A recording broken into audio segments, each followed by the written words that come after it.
नमस्कार दोस्तों, crime story channel पर मैं राजेश आपका स्वागत करता हूं। दोस्तों, आज मैं आपको अपराध की जिस वारदात के बारे में बताने जा रहा हूं, वो वारदात पटियाला पंजाब में हुई थी। तो चलिए दोस्तों, जानते हैं इस वारदात के बारे में। 11 अक्टूबर 2021 का दिन था। भटिंडा पंजाब की रहने वाली छपिंदर पाल कौर पटियाला में अपने होने वाले पति से मिलने के लिए जा रही थी। वो बेहद खुश थी क्योंकि एक लंबे अरसे के इंतजार के बाद उसकी शादी नविंदर प्रीतपाल सिंह उर्फ सिद्धू से होने वाली थी।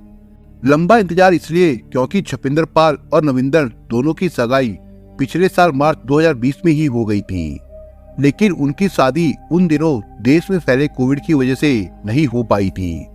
जब कोविड का असर धीरे धीरे कम होने लगा और देश में अनलॉक की प्रक्रिया को चालू किया गया, इसके बाद नविंदर अपने निजी कारणों से शादी की डेट लगातार टाल दिया करता था। इस शादी के लिए छपिंदर ने लंबा इंतजार किया था, जो कि आने वाले 20 अक्टूबर को खत्म होने वाला था। नविंदर पटियाला के अर्बन स्टेट इलाके में रहता था, जो कि पॉश इलाकों में माना जाता है। वो अपने माता पिता का इकलौता बेटा था। उसके 80 साल के पिता इंडियन आर्मी के रिटायर्ड कर्नल थे, जिनकी आखिरी इच्छा अपने बेटे की खुशहाल जिंदगी देखना था। दरअसल नविंदर और छपिंदर दोनों ने एक साथ पंजाब राजस्थान के बॉर्डर पर स्थित श्री गंगानगर में श्री गुरु नानक खालसा लॉ कॉलेज से LLB यानी कानून में बैचलर की पढ़ाई की थी। उसी दौरान भटिंडा और पटियाला दो अलग अलग इलाकों में रहने वाले इन दोनों में दोस्ती गहराई और प्यार हो गया। इसके अलावा नविंदर ने समाज शास्त्र में पोस्ट ग्रेजुएशन की पढ़ाई भी की थी और वह अमेरिका के एक प्राइवेट इंस्टीट्यूट पे पढ़ाई करने वाले बच्चों को ऑनलाइन पढ़ाता था।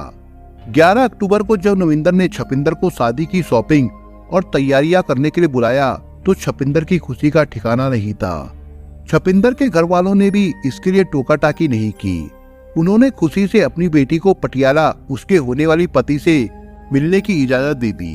11 अक्टूबर की दोपहर को सोनू पटियाला पहुंचकर नविंदर से मिली। सबसे पहले नविंदर सोनू को अपने साथ एक होटल में ले गया, जहां वो फ्रेश हुई और कपड़े बदलकर वे दोनों पटियाला में लगने वाली बड़ी मार्केट में शॉपिंग के लिए निकल गए। 11 अक्टूबर से 13 अक्टूबर तक नविंदर ने सोनू को अपने साथ खूब घुमाया फिराया। छपिंदर ने नविंदर से जिस चीज की मांग की, नविंदर ने उन सभी मांगों की पूर्ति की।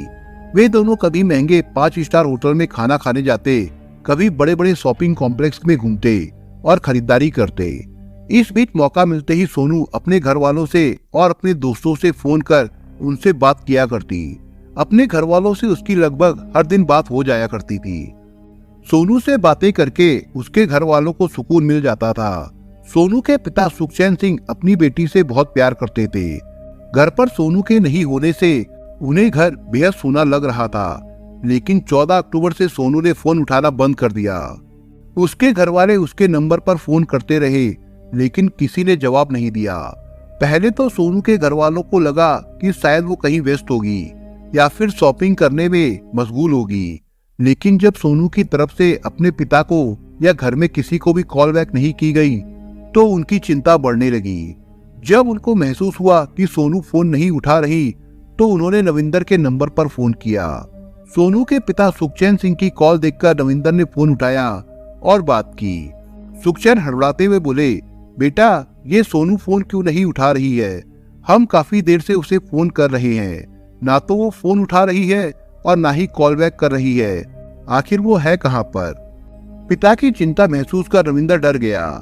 जवाब में उसने कहा, पापा जी, दरअसल आज सुबह सोनू के साथ मार्केट शॉपिंग के लिए जाना था, लेकिन छोटी सी एक बात के लिए वो रूठ गई है।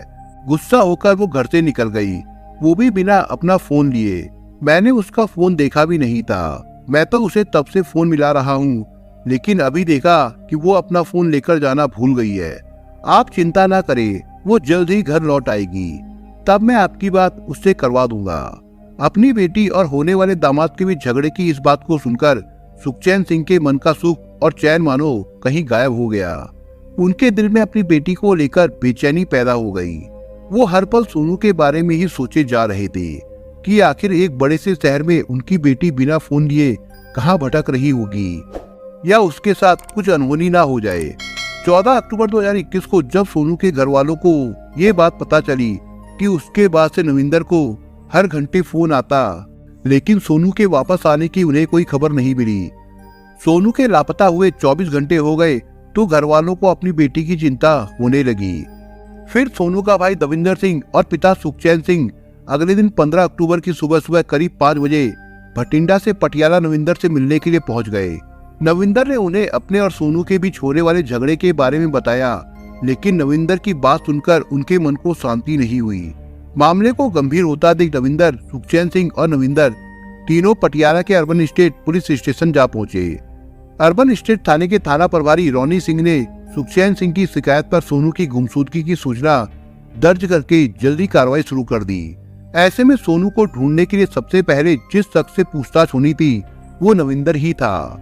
पुलिस ने नविंदर से उनके बारे में होने वाले झगड़े की वजह पूछी। जब नविंदर ने झगड़े का कारण बताया तो उसे सुनकर पुलिस के मन में पहली नजर में ही उसके ऊपर शक होने लगा।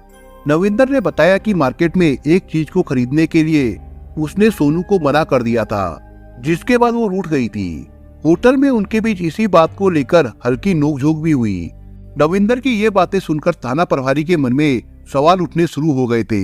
वो सोचने लगे कि जिस जोड़ी की भला कुछ दिनों में ही शादी होने वाली है, उनके बीच इस बात पर झगड़ा होना और घर से निकल जाना कैसे संभव हो सकता है। ये वजह उन्हें कुछ हजम नहीं हुई। तो ऐसे में नविंदर से पुलिस की पूछताछ करने वाली टीम ने कुछ और जरूरी सवाल जवाब किए। पुलिस वालों ने नोटिस किया कि नविंदर ने उनके जितने सवालों का जवाब दिया, उनसे उन्हें नविंदर पर शक गहराता जा रहा था।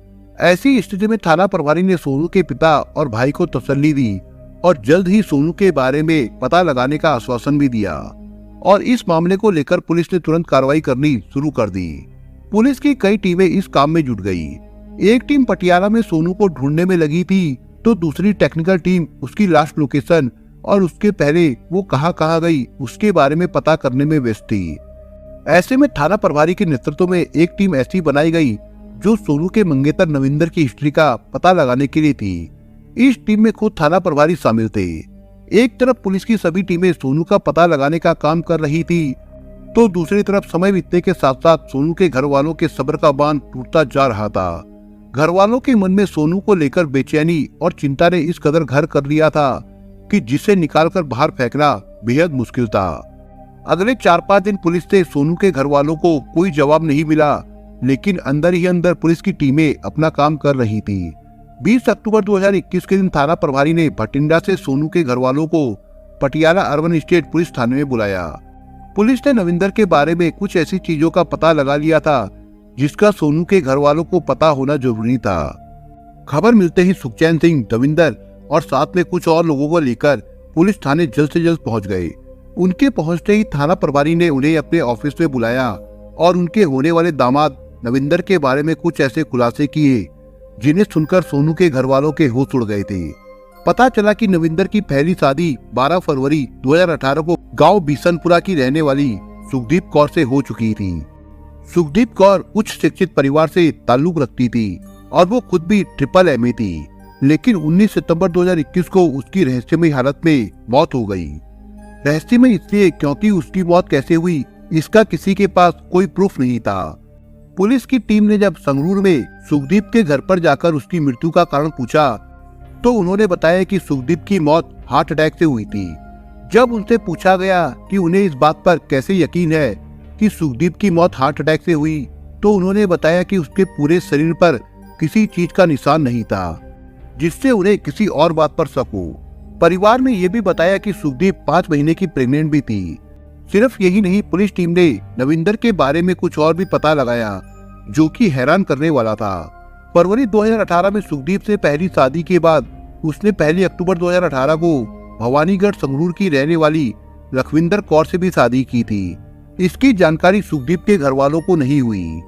लखविंदर के साथ रविंदर अर्बन स्टेट अपने पिता के घर से कुछ दूरी पर किराए के कमरे में रहता था। उन्होंने सुखदीप के घर वालों से नविंदर की लखविंदर से शादी के बारे में जब पूछा तो उन्हें इस बात का पता ही नहीं था कि नविंदर ने कहीं और भी शादी की थी। इसका मतलब ये था कि नविंदर ने सुखदीप को धोखे में रखकर 6 महीने बाद एक और शादी की थी। इस बीच सबसे ज्यादा हैरानी की बात ये थी कि इन सब बातों के बारे में सोनू के घर वालों को पता ही नहीं था। उन्होंने थाना प्रभारी को बताया कि नविंदर और सोनू के बीच पिछले 2 सालों से संबंध थे। इस बीच नविंदर उनके घर आता रहता था, परिवार वालों से बातचीत करता था, बच्चों के लिए खिलौने लाया करता था, लेकिन उसने कभी भी अपने पुराने रिश्तों के बारे में किसी को नहीं बताया। उन्होंने इस बात को भी माना कि अगर नविंदर ने सोनू को भी इस बारे में कुछ भी बताया होता तो सोनू जरूर अपने घर वालों को इसके बारे में बताती। इसका मतलब ये था कि नविंदर सोनू समेत सभी घर वालों को धोखे में रखकर ये शादी करने वाला था। ये सब जानने और सुनने के बाद अब पुलिस के शक की सुई सिर्फ एक ही शख्स पर आकर रुक गई थी, वो नविंदर था। सब जानने के बाद सोनू के पिता सुखचैन सिंह ने अगले दिन 21 अक्टूबर को नविंदर के खिलाफ अपनी बेटी की किडनैपिंग की रिपोर्ट दर्ज करा दी और पुलिस ने सुखचैन सिंह की तहरीर पर नविंदर को हिरासत में ले लिया। इस बार नविंदर को हिरासत में लेने के बाद पुलिस की पूछताछ करने वाली टीम ने शुरुआत से ही उसे सवालों के ऐसे घेरे में ले लिया कि वो कोई जवाब नहीं दे पाया। उसने पुलिस के सवालों पर ऐसी चुप्पी साध ली कि उससे कबूलवाने के लिए पुलिस को सख्ती दिखानी पड़ी। सख्ती से पूछताछ करने के बाद नविंदर ने पुलिस के सामने अपना जुर्म कबूल कर लिया।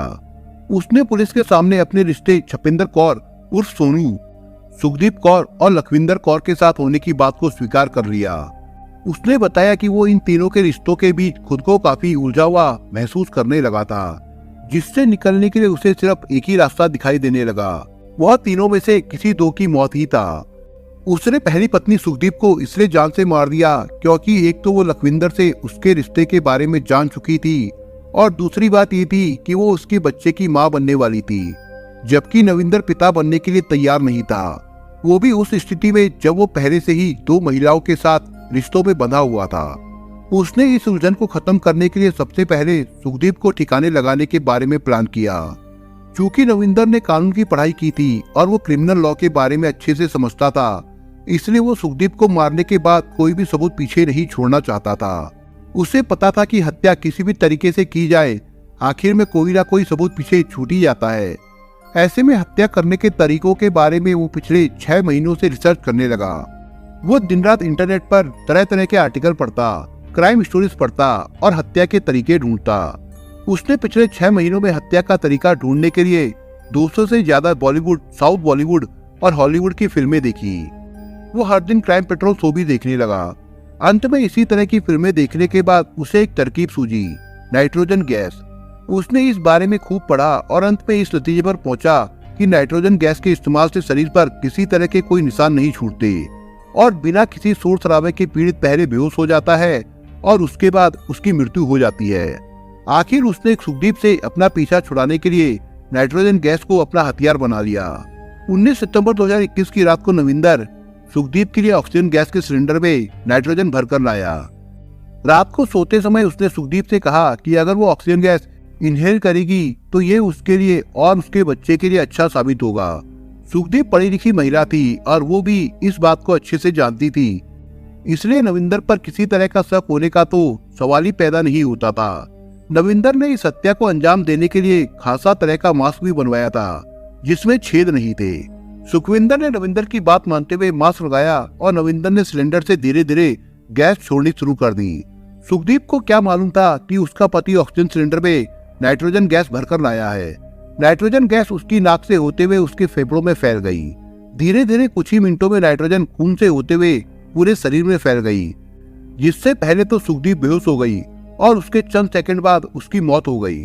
सुखदीप की हत्या के बाद उसने सुखदीप के घर वालों को उसकी मौत हार्ट अटैक से बताई, जिसे सुखदीप के घर वालों ने मान भी लिया। इसी तरह उसने सोनू की मौत को भी अंजाम दिया।